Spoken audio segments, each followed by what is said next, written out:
আহিবৰ কাৰণে প্ৰস্তুত হ'ম। অসমত লাখ লাখ সংখ্যালঘু জনগণক লৈ আমি ৰাজপথ পাবলৈ প্ৰস্তুত হ'ম। প্ৰথম কথা হৈছে মই দুটা ঘোষণা কৰিব বিচাৰিছোঁ, তিনিটা ঘোষণা, তিনিটা আন্দোলন মই ঘোষণা কৰিব বিচাৰিছোঁ। আজি এই মাহতে বৰপেটাত যি ধৰণে ভোটাৰৰ নামত ৩৭,০০০ মানুহক অন্যায়ভাৱে অত্যাচাৰ কৰি আছে বা ভাৰতীয় নাগৰিকসকলক যি ধৰণে অন্যায় কৰি আছে, ডিটেনশ্যন কেম্পত ভৰাই আমাৰ ভাৰতীয় নাগৰিকসকলক যি যাযাবৰী জীৱন যাপন কৰাই আছে, আজি এই ডিটেনশ্যন কেম্পৰ পৰা মোক জনোৱা মতে ৭০-৮০ ঊৰ্ধৰ ভাৰতীয় তাৰ পৰিয়াল, সমগ্ৰ পৰিয়াল ভাৰতীয় মৰি গ'ল। ৰাতিপুৱা এটা ৰুটি আৰু ৮টা বজাত ৰাতি কেইটামান ভাত দি সেই ভাৰতীয় নাগৰিকক তাৰ ভিতৰত অত্যাচাৰ কৰা হৈছে।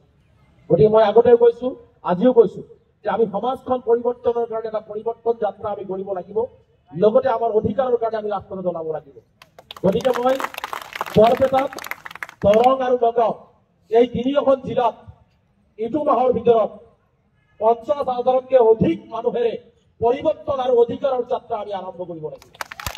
গতিকে আজি মই ঘোষণা কৰি দিছো, নগাঁও জিলা সমিতিৰ কেন্দ্ৰীয় বিষয়ববীয়া আছে, বৰপেটা জিলা সমিতিৰ কেন্দ্ৰীয় বিষয়ববীয়া আছে আৰু দৰং জিলাৰ কেন্দ্ৰীয় বিষয়ববীয়াসকল আছে আৰু জিলা সমিতিৰ সভাপতি সাধাৰণ সম্পাদক আছে। আমি ইয়াৰ পৰাই অসম চৰকাৰক বুজাই দিব বিচাৰি যে আমি দিল্লীতেই আন্দোলন নহয়, অসমতো আমি এক ভয়াৱহ গণতান্ত্ৰিক আন্দোলনৰ কাৰ্যসূচী গ্ৰহণ কৰিম। কাৰণ সত্যৰ সীমা অতিক্ৰম কৰিছো, আমি ধৈৰ্য ধৰি আছো, আমি কাৰো বিৰুদ্ধে নহয়, আমি কাৰো অধিকাৰ কাঢ়িব যোৱা নাই, কিন্তু আমাৰ অধিকাৰ যদি হিমন্ত বিশ্ব শৰ্মাই খৰ্ব কৰিব বিচাৰে, সেই অধিকাৰ প্ৰয়োজনত আমি কাঢ়ি অনাৰ ব্যৱস্থা কৰিব লাগিব। গতিকে আমি এই কথা বাৰ্তাবিলাক আজি এই ৮-১০ দাবী আছে আমাৰ, এই দাবীসমূহ সমগ্ৰ ভাৰতবৰ্ষৰ বিভিন্ন ৰাজনৈতিক দললৈ আমি লগ পাই হওক, মেইল যোগে হওক আমি প্ৰেৰণ কৰিম। ভাৰতবৰ্ষৰ বিভিন্ন সামাজিক সংগঠন, ধৰ্ম নিৰপেক্ষ ৰাইজক আমি সাক্ষাৎ কৰি হওক, আমাৰ মেমৰেণ্ডাম মেইল যোগে দি হওক, আইনজীৱীসকলক আমি কথাবিলাক অৱগত কৰাৰ চেষ্টা কৰিম। ভাৰত চৰকাৰক আমি এই কথাখিনি অৱগত কৰাৰ চেষ্টা কৰিম। ভাৰত চৰকাৰ আৰু অসম চৰকাৰে যদি আমাৰ সমস্যাখিনি সমাধান নকৰে, এটা কথা মনত ৰাখিব, আমি কোনো মাটি ফাটি ওলোৱা নাই, আমি কোনো বিদেশৰ পৰা অহা নাই, আমি ভাৰতীয় নাগৰিক, আমি অসমৰ বাসিন্দা, আমি অসমীয়া হয়। গতিকে এই অসমীয়া মানুহৰ ওপৰত যদি অসম চৰকাৰে নিৰ্মম অত্যাচাৰ চলাই থাকে, তাৰ তীব্ৰ প্ৰতিবাদ হ'ব, তাক কোনো আপোচ কৰা নহ'ব। গতিকে আজিৰ পৰাই সংকল্প লৈ, আজিৰ পৰাই প্ৰতিজ্ঞাবদ্ধ হয়, প্ৰতিশ্ৰুতিবদ্ধ হয়, দিল্লীৰ পৰা আমি উভতি যাম যে আমাৰ অধিকাৰ যদি কোনোবাই খৰ্ব কৰিব বিচাৰে, তাক সৰ্বত্ৰ প্ৰকাৰে শক্তিৰে আমি ভেটা দিয়াৰ কাৰণে আমি সাজু হ'ব লাগিব, আমি ভেটা দিব লাগিব। গতিকে মই এইখিনি কথাই মই কলো, বেছি কথা নকওঁ। মই পুনৰবাৰ এই ধৰ্ণা কাৰ্যসূচীত ইমান দূৰলৈকে সকলোৱে অহাৰ কাৰণে আজি যিকেইটা দাবী ইতিমধ্যে আমাৰ সাধাৰণ সম্পাদক এডভাইজাৰ ২০০০ সাধাৰণ সম্পাদকে দাবীসমূহ আপোনালোকৰ আগত কৈছে, কি দাবী লৈ আমি ইয়াত বহিছো, এই দাবীৰ উপৰিও আমাৰ বহু দাবী আছে, বহু সমস্যা আছে, এইখিনি আমি আকৌ পৰৱৰ্তী পৰ্যায়ত আলোচনা কৰিম।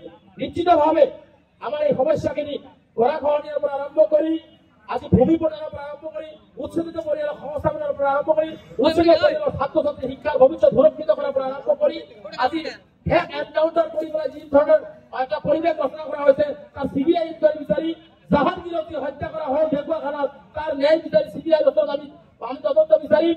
লগতে আজি ধিঙৰ হত্যা, ধিঙত যি ছোৱালীজনীৰ ওপৰত নিৰ্মম অত্যাচাৰ হ'ল, তাৰো দক্ষিণ জাতীয় উপযুক্ত শাস্তি পায়, তাৰো আমি CBI ইনকুৱাৰী বিচাৰিম। আৰু NRC-খনৰ সম্পূৰ্ণ কাম কৰি প্ৰতিজন মানুহক NRC চাৰ্টিফিকেট দিয়াৰ ব্যৱস্থা গ্ৰহণ কৰিব লাগে। আৰু ভোটাৰৰ নামত অন্যায় অত্যাচাৰ বন্ধ কৰি, ভাৰতীয় নাগৰিকৰ অন্যায় অত্যাচাৰ বন্ধ কৰিব লাগে, চৰৰ মাটিৰ বাৰ্তা প্ৰদান কৰিব লাগে।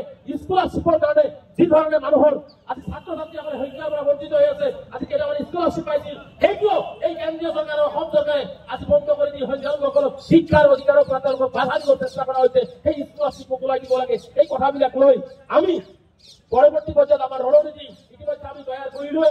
এটা কথা স্পষ্টকে কলো যে পৰিৱৰ্তন আৰু অধিকাৰ, পৰিৱৰ্তন বিহীন আমাৰ সমাজত হোৱা বেয়া কামবোৰৰ পৰিৱৰ্তন কৰিব লাগিব, আৰু লগতে আমাৰ অধিকাৰ যি খৰ্ব কৰা হৈছে, সেই অধিকাৰবোৰ আনিবৰ কাৰণে চৰকাৰক আমি আমাৰ আন্দোলনৰ জৰিয়তে আমাৰ অধিকাৰ কাৰ্যকৰৰ ব্যৱস্থা গ্ৰহণ কৰিব লাগিব। গতিকে পৰিৱৰ্তন আৰু অধিকাৰ যাত্ৰাৰে আমি তিনিটা আন্দোলন ঘোষণা কৰিছো। এইটো মাহতে আমি 3টা আন্দোলন কৰিম। তাৰ পৰৱৰ্তী পৰ্যায়ত আৰু ব্যাপকভাৱে অসম তথা অসমৰ বাহিৰতো আৰু আন্দোলনৰ কাৰ্যসূচী গ্ৰহণ কৰাব। প্ৰয়োজনত যদি 10-20 হাজাৰ মানুহ দিল্লীত ট্ৰেইন ভৰ্তি কৰি লৈ আহি অসমৰ সংখ্যালঘুসকলৰ ন্যায় নিৰাপত্তা আৰু অধিকাৰৰ কাৰণে মাতিবৰ কাৰণে আহিব লাগে, প্ৰয়োজনত আমি সেইটোৰ কাৰণে সাজু হৈ থাকিম।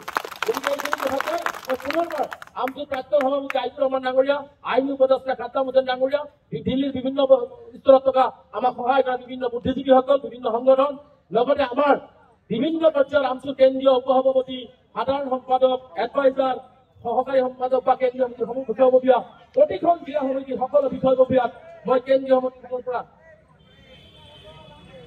গতিকে মই আমাৰ সকলোকে আন্তৰিকভাৱে ধন্যবাদ জনাইছো। কেন্দ্ৰীয় সমিতিৰ ফালৰ পৰা আমাৰ বহুতে আমাক সহায় কৰিছে। আমাক ধৰক আমাৰ আমচুৰ প্ৰাক্তন বিষয়ববীয়াসকল